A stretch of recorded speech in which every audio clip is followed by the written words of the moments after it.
Ladies and gentlemen, I'm Brad Watt from Cage Warriors. You're watching the Fight Week Show. Like, share, and subscribe for all that good stuff. You do not want to miss this.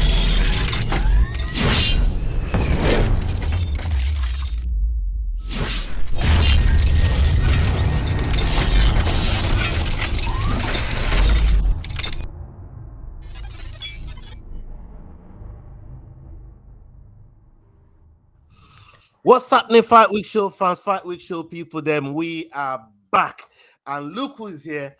It needs no introduction on this platform. It's Big Mody, Modestas, Bukauskas. How you doing, my brother? Doing very well, thank you, mate. It's very good to speak with you as always, sir. Yeah, man. Salute to you, man. Salute to you, bro. It's been an interesting few weeks. You know that's been building up. We saw the last time you came on the show. You know, we talked about your exploits down under, you know, enemy territory with Tyson Pedro out there in Australia. Short notice fight, and we was talking about like a quick turnaround. Maybe you could get into this London card, and the list kept coming out. The name on the roster for the fight card started coming out, and we don't see no Modestas there. We thinking what's going on. Then I look on the thing and I saw, hold on. I just seen the thing announced, being announced for you got to fight for the 17th. I hollered at you. I'm like, bro, is this true? You're like, yeah, I announced this time ago, but I'm like, damn, I missed it, bro. How you feeling? Preparing for this new fight that you got coming up with Zac Pauga, and the fight's on the 17th, so it's round the corner. How's the camp be for you? How's everything been for you, brother? It's been good, mate. Everything's been firing all cylinders. I definitely feel like I've pushed myself even more so than normal. Well, I don't know if I could say really more than normal. I've just had very tough sessions, so clearly my body's feeling it. But the same mentality going into this fight. You know, full war mode, full violence. I've got another dangerous opponent in front of me, but it's my job to go and take them out. So everything's been firing all cylinders. I've been improving my skill set. It's been working on things that I need to work on, and working on things that I need to, obviously specifically for this fight as well. But in all fairness, it's been pretty plain sailing from start to finish, and I've been enjoying the process, and that's the main thing. And now we get the true reward, which is the fight. It's brilliant. It's brilliant when you put it like that, because again, people only have to go back and look at 2019, 2020 and see the difficulties that you've had to go through, the hardships that you've had to overcome. And I've seen your stories, as you know, your documentary on YouTube, all of those stuff. I mean, those things are just heartwarming, inspiring, and when you feel down in the dumps, if there's one man that you need to go and look at, fight fans, listen to me. If there's one man that you need to go and look at on how a true walking example of not giving up on yourself, is this man right here, sat in front of us, Modestas. I mean, the things that you've had to overcome, going to another promotion, going there, dominating, picking up the belts on New Year's Eve, when everybody is out there celebrating and eating turkeys and all of that. You were cutting weight in the bid for glory, and off the back of that, you got the most brilliant reward and getting a call back to the UFC. How is that even? And I know you've already had a fight in there, but is that something yet? Really, is it beginning to feel like, you know what, I'm back home now? This is where I belong. Yeah. When I was walking around the hotel in Vegas, sorry, not in Vegas, in Australia, yeah, like it kind of just felt like I was supposed to be there. It felt like very natural. It felt like my natural habitat. You know what I mean? Like going around and talking to John Anik, people telling me, "Oh, it's good to see you back," and being part of the UFC PI and getting all the meals and everything, like being part of that whole process. I'm like, this is where I was supposed to be this whole time. This is where I was meant to be. This was my calling. This was my true calling cards, and I was just very happy to finally be back and finally be called a UFC fighter. And the main reason is that now my license plate on my car makes sense, because before it didn't make sense. I was going around with UFC license plate and I wasn't in the UFC, but now Everything is exactly how it should be. So yeah, I feel like the universe has definitely given me all the trials and tribulations in order to set me up for what is about to happen, for all the good and big things that are about to happen, you know, to make me more prepared, sharp mentally and physically. And I'm a much better fighter than I was in my first run. So I feel like this was all needed. So, but yes, I was always destined for the UFC. I was always destined for greatness. This is what I truly believe. And yeah, you know, now we're back and it feels how it should feel, you know, natural. This is where I'm supposed to be. And now it's time to really make a statement. I mean, you're out here making a big splash. We've seen you all around, you know, media publications, especially with our boy Don Robbie from the AFTV. We saw you on his platform, and it's incredible the amount of love that you've been showed. You know that you've been showed, and rightfully so, because of the work ethic. Not just the work ethic, but the type of person that you are. People that don't know, they might see you and say, "Oh boy, you know what? I'm crossing the road." This brother here is the most down to earth, most humble brother, most relatable brother. I mean, I'm listening to gigs from back from younger My days, man. you know what I mean. Just hit your story and see you bop it to the same old tracks that we relate to. Those type of things. It just it just brings you so close to your fans. You know what I mean. What's that? What's the mind? What's your mindset? What's the change in your mindset from where you were? You know, just few years ago, even when you were back in Cage Warriors, to where you are right now. What's the different in that mindset that you now possess? Yeah, I think it's just a bit more of a dark mindset. You know, I'm still the same crazy maniac that I normally am. I'm still the very playful, eccentric character that you all know. But what I've also realized is that, you know, like I say, I know who my real ones are, and I'm a lot better at like deciphering whether, you know, someone's good or someone's bad, or, you know, I can tell who's out there to really cares for me and who doesn't. Now I can basically see through the smoke screen now. Like before, I couldn't see. I used to just trust and love everyone, and now it's like, okay, well now I know. I now can tell who the good ones are and who the bad ones are. I can literally figure that out a lot better. And yeah, I just, like I say, in my fighting now, I'm going into war. I'm going into battle. I'm going to invade other lands. I'm going in with my sword and my shield, going out to battle with 2,000 men. I'm going out there running blind into a field and going and literally swinging swords at fools. You know what I mean? That's literally how I'm thinking. It's like a pure, brutal, violent mentality that you know it's almost like a special power that I've sort of tapped into my ancestry. I never really did that before. It's like Lithuania; they've been fending off enemy countries for years. You know what I mean?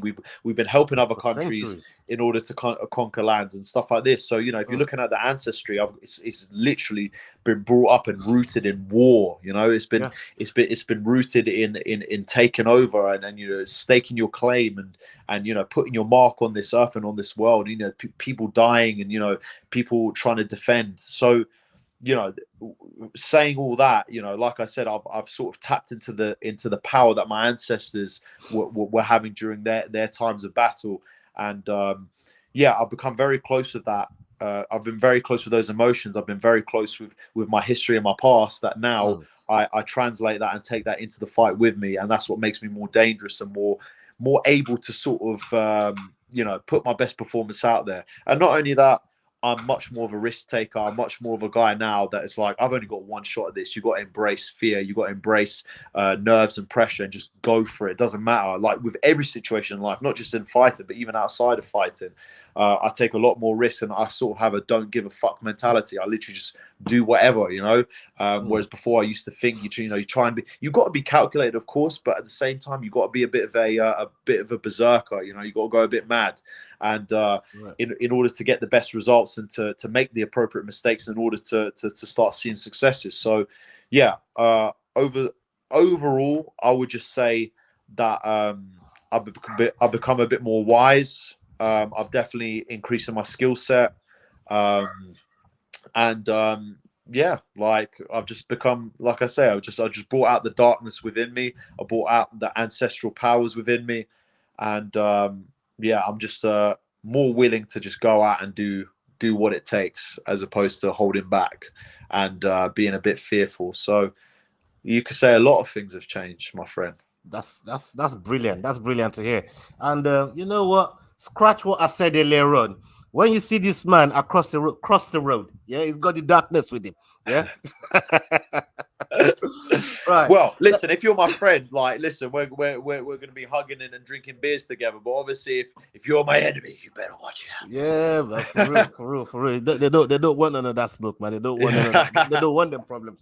Let me ask you this, because we've seen in some of your previous interviews, and the way you broke it down for our audience and for people that don't know, the deja vu feeling of how you first got signed to how you got called back into the UFC. Can you break that down to the people watching? I know, but please, break it down to the people, to our audience that's watching, please. Yeah, like it was weird because, you know, even so when I got called the second time, like, you know, I was kind of driving in the woods, and like it almost felt like and then I got the call from my manager telling me that I got back into the UFC, and I kind of just felt like, I don't know, like I've already been here. Do you know what I mean? Like I visualized this. It was the same with when I got the call, and it always happened unexpectedly. It always happened when, like, literally I kind of already, the plan was set on something else, and then next thing you know, boom, it comes out of nowhere. And that's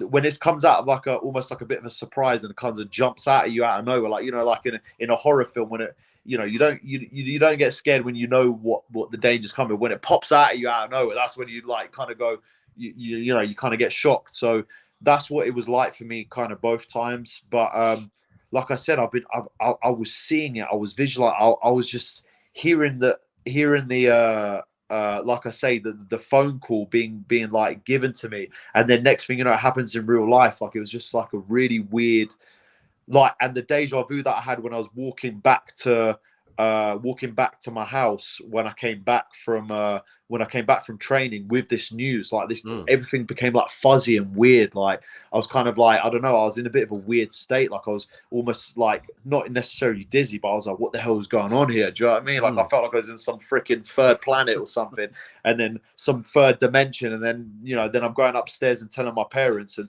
that's when I really felt like, oh my gosh, like I could see this happening. So it was mad. It was really mad. How everything just came to fruition and came to light. And like I say, the journey is by no means over. We've got many more things to be done. There's a lot more on this list that needs to be completed before I can finally, you know, say that I've done everything that I've wanted to do. So I can definitely feel, like I say, I think the connection spiritually has really helped me, and it's really given me a much better connection with the universe as well, which is allowing me to fulfill my dreams. And like I say, this journey had to be taken down this road. It couldn't be done any other road. It couldn't just be me winning everything. I had to go through these losses and these injuries and these sad times, because it's created who I am today. So yeah, man, the call the second time was mad. And again, I couldn't go to sleep. You know, obviously my dad and Rose were completely emphatic as well.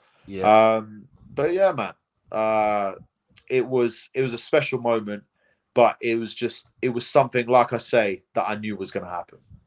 100%. I mean, I remember us having that conversation privately when you got the news. You didn't even have reception. You just pulled up. They broke the news to you. You was going mad, and sending them voice notes back and forth, and how happy and how ecstatic you was.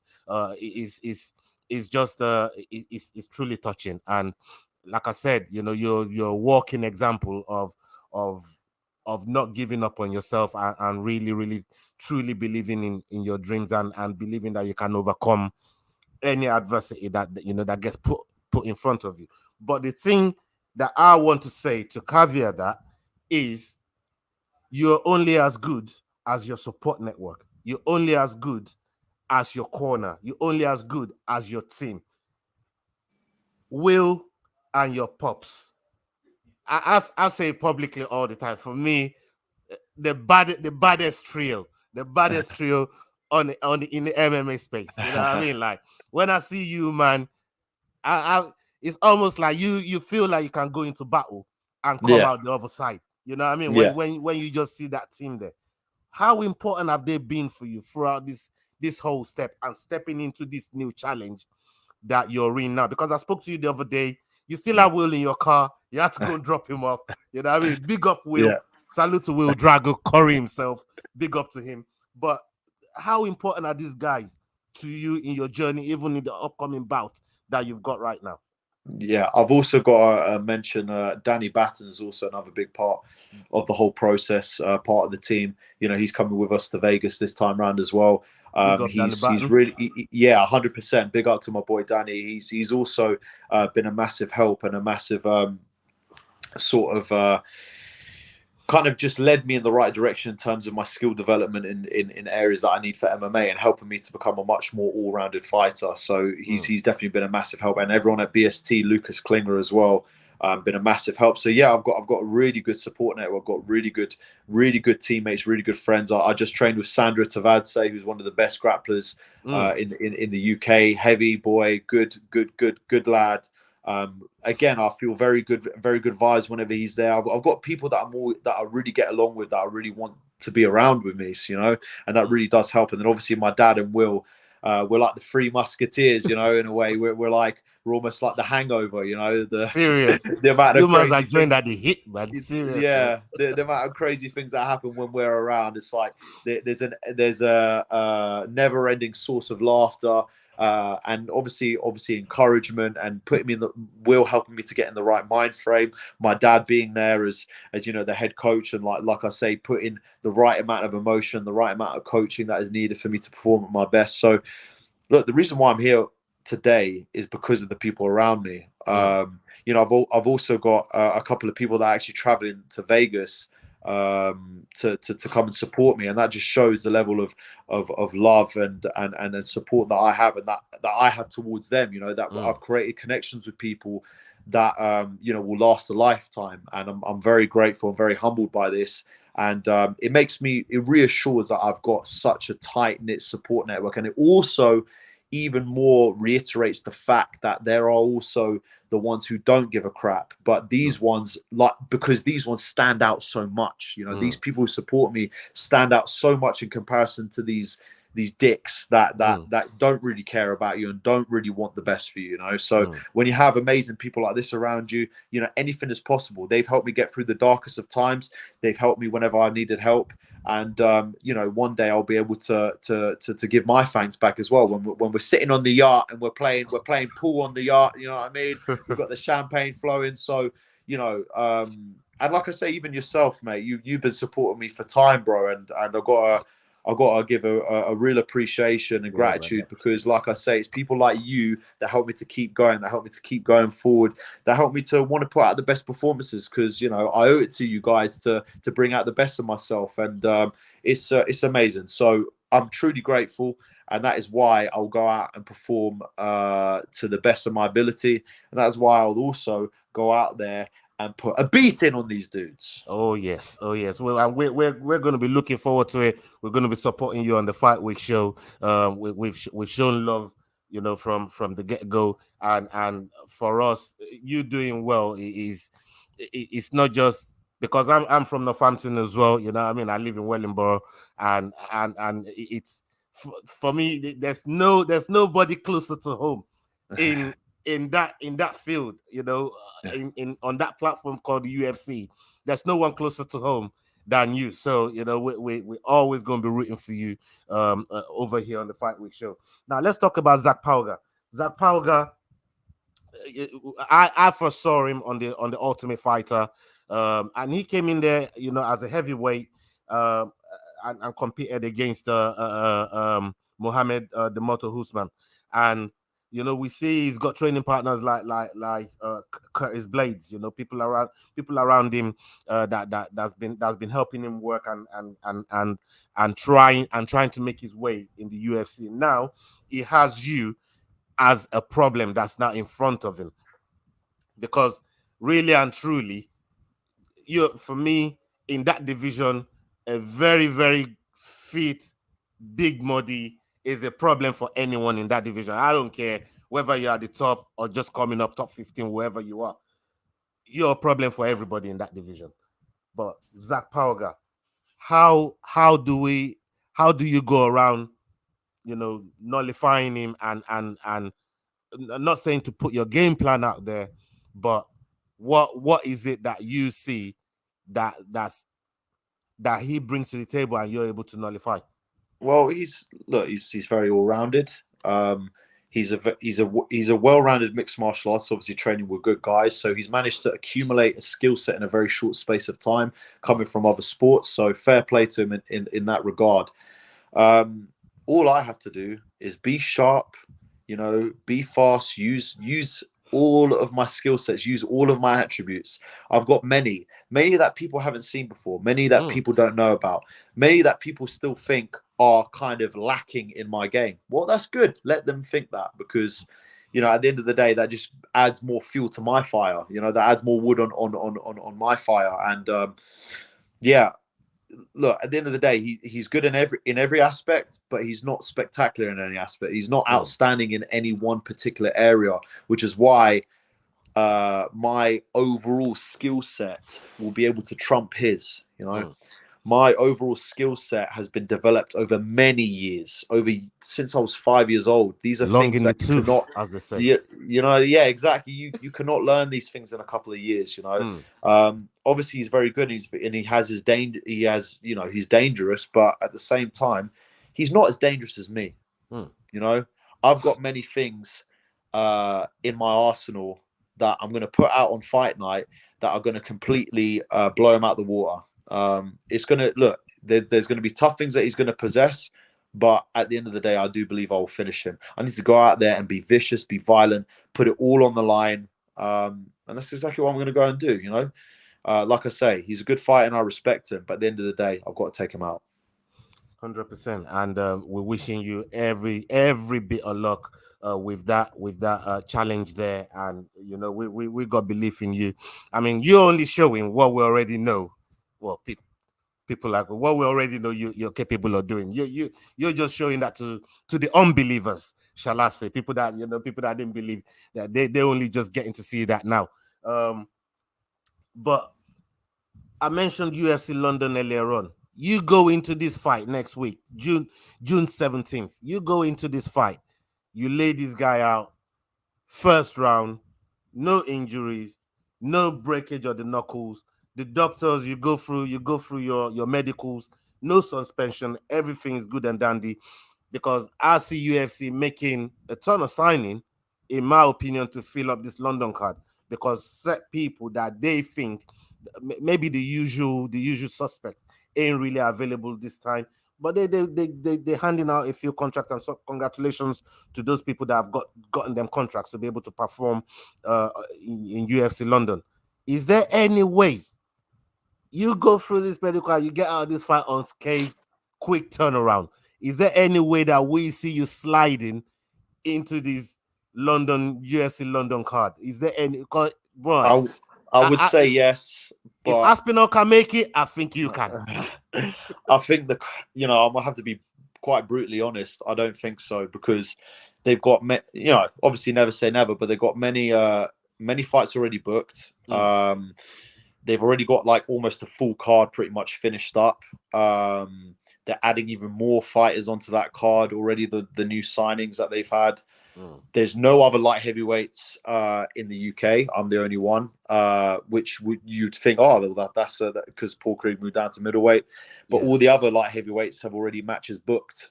So it would be a very difficult situation to try and get on that. Of course, it is my dream, but I'm just practicing patience. Take things one fight at a time. Take things day by day. Take things as they are. Be present. Be in the present moment. and think good things will happen. So I know that's going to happen one day. I can visualize it already. Walking out in the O2, talking the hardest, playing out in the speakers, everyone going and everyone going nuts, bro. Bro, I can't wait for that day, man. I'm gonna be there, man. I'm telling you, man. I'm gonna be there, man. Bro, nothing's gonna hold me back, man. I'm gonna be there.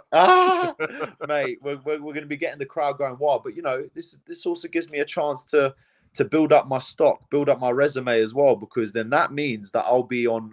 I'll be getting myself closer to a main card spot on a London card. So, maybe that's a good thing. Maybe that's a blessing in disguise. Maybe, okay, I would be, maybe prelims now, but maybe I'll be main card later on, because I've got to build up my name in order to be able to go towards 100%. Headlining events or being one of the main names. So that's my job. And the way I do that is to go and smash and destroy everyone on my course and on my path towards that. So it starts with June 17th. 100%. And we're with you on that one. We're with you. We're right behind you with it. But this conversation would not be complete if we don't talk about your beloved football club and how their season finished this season. Very upsetting. Arsenal Football Club. Both of our clubs, we both love this club so much. And I thought we did relatively well, considering when you look at previous seasons that we've been in, finishing and how good Manchester City are. And how good Manchester City are. And without us this season, the Premier League does not have a single challenge. Man City just runs away with it. So, I think we can look back at the season, even though it's disappointing with, getting out of some of the cups that maybe we could have gone on and challenged a little bit better with, like, the FA Cup or even the Europa League competition that we was in, losing to Sporting Lisbon the way we did. But overall, when you look at it, it's not a terrible season. But I want to get what your take is on what this season is for you as a whole and what you're expecting from next season. And then the next follow-up question, if there's 2 or 3 signings that you would like to see at Arsenal to take us to the next level, because we're in Champions League next season. A lot of people are forgetting that. We're in Champions League next season, bro. Tell me, what would you like to see?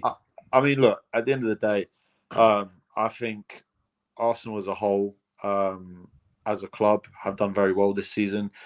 Coming from being, sort of a mid-table sort of team, kind of high, maybe to mid team, now going on to, trying to challenge for. I know it was mad how everyone was talking about, but how long can they hold on to this and blah blah blah, and then eventually it ended up with Manchester City. Credit to them, they've got a lot of money behind them. They've got really good players. They've got a good setup, good formation. So fair play to them. But I think it just sets everything up very well for the future. Like I say, the fact that they placed so high in the league and done so well. I think towards the end they kind of just dropped off a little bit, maybe lost a bit of concentration towards the end. But for the most part, they done a really good job, and I think that's, like I say, that's very promising looking at next season, because they're gonna I reckon they'll make the adjustments needed to go forward. And if you're talking to me about what signings, I'm not very clued up on players per se. On players, but all right, let me reword the question real quick. What are your expectations for next season? Where will you like to see, say, Arsenal, or minimum expectations next season? What would you like to see Arsenal do? We got to win the league, mate. Do you know what I mean? I think it's in our grasp. Clearly, we've got the skill set to do it. It's just a case of, what is needed to motivate them to want to, clearly they can play at the top level. It's just, what is needed to get that last push, because at the minute it's kind of like, you do well. And then it's just like, we're missing that, like, kind of that, the twist on the end of the punch. You know what I mean? That's what we're missing. We've got a punch, but we ain't got the twist to the end of the punch. So if we can get that sorted, mate, I love how I just relate everything to fighting. Oh, football, yeah, related to fighting.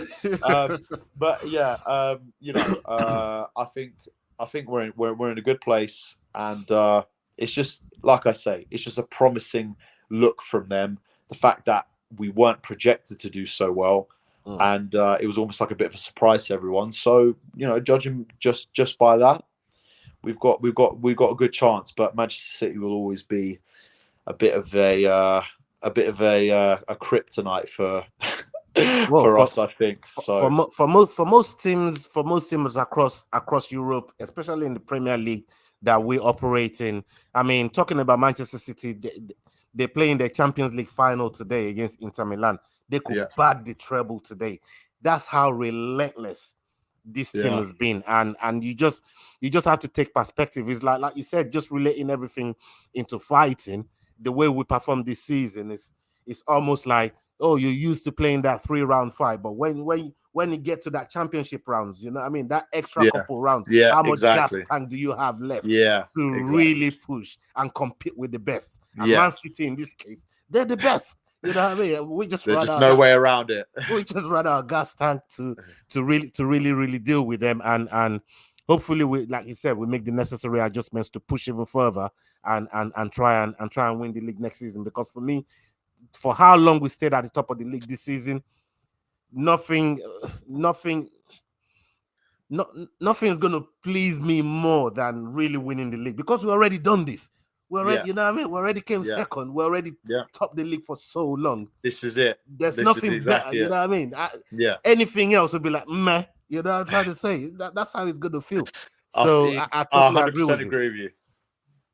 100%. And Mody, thank you so much for, you know what I mean, being generous with your time. We called for 20-25 minutes. We're here 30 minutes still talking and you know, moving, shaking, and popping. And you're one of the best guys in terms of, you know, just really giving us your time, being generous with your time, and just, you know. So, mate, I love talking to you. So I appreciate you, mate. You're giving me a platform as well. So much love to you, man. Like I say, you're doing amazing work, and I know it's just only going to continue to get better, my friend. Yeah, man, 100%, man, 100%. And thank you so much for pulling up on the Fight Week show.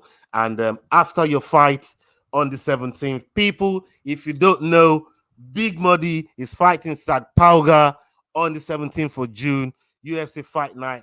Go and check it out. Go and follow him on all the socials. Modestas Bukauskas on Instagram, always loading up content on there. You know what I mean? This brother, his story is madness. Just go check it out. Go give him support. Go check out his page and go show him some love, man. And after your fight on the 17th, hopefully we can pull you back in once you've done all your, you know, all your big media duties. We'll pull you back in, and we'll try and break it down and see what's next for you, if that's all right, Big Mody. Definitely, brother. Always got time for you, my man. 100%. And up onto the next video, people. We are signing out, and we're out. Salute, people. Salute. Hey guys, this is John Anik from the UFC. You're watching the Fight Week show. Please subscribe. Not now, but right now. Subscribe to the Fight Week show. We'll see you guys on the road soon.